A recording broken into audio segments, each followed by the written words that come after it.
देश के ख्याति प्राप्त संत श्री 1008 सियाराम बाबा बुधवार को पंचतत्व में विलीन हो गए। आश्रम के नजदीक ही हिंदू रीति रिवाज से साधु संतों और सेवादारों ने बाबा का अंतिम संस्कार किया। इस दौरान मध्य प्रदेश के मुख्यमंत्री डॉक्टर मोहन यादव भी दोपहर 3 बजे बाबा के आश्रम पहुंचे। सीएम ने बाबा के चरणों में पुष्प अर्पित कर भावभीनी श्रद्धांजलि दी। मीडिया से बातचीत में उन्होंने कहा कि यह गांव सियाराम बाबा के नाम से अब जाना जाएगा। बाबा की कर्मभूमि तेली भट्टान बुजुर्ग आश्रम को पवित्र क्षेत्र बनाएंगे।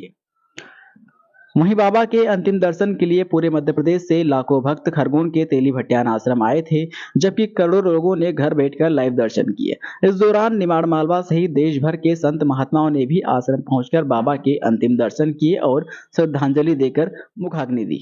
सियाराम बाबा जी का अपना जीवन सबके लिए प्रेरणादायी रहा है, जो सबके हित के कामना करते थे।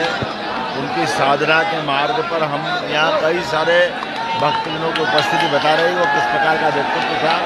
मेरी अपनी ओर से पुनः विनम्र श्रद्धांजलि। मध्य प्रदेश सरकार की ओर से इस गांव का नाम सियाराम बाबा की भी किया जाएगा और ये धार्मिक पर्यटन के केंद्र के रूप में विकसित करेंगे। पुनः एक बार बाबा जी का आशीर्वाद। बताया जा रहा है कि सियाराम बाबा के अंतिम संस्कार में चंदन की लकड़ी का इस्तेमाल किया गया है। करीब 5 क्विंटल लकड़ी बुलाई गई थी।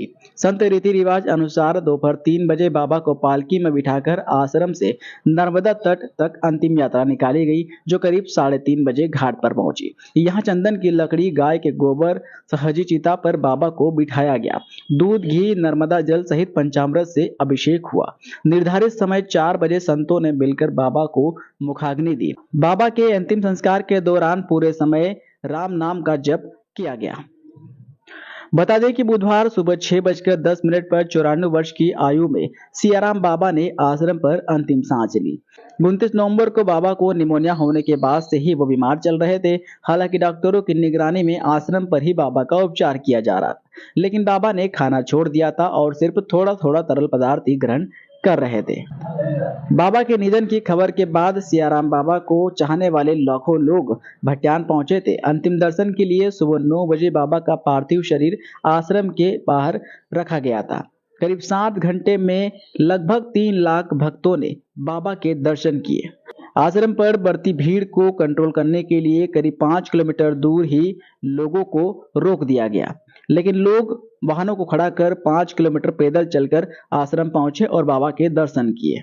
जबकि नर्मदा के दूसरी ओर उत्तर तट पर भी बाबा की एक झलक पाने के लिए हजारों लोग एकत्रित हुए थे।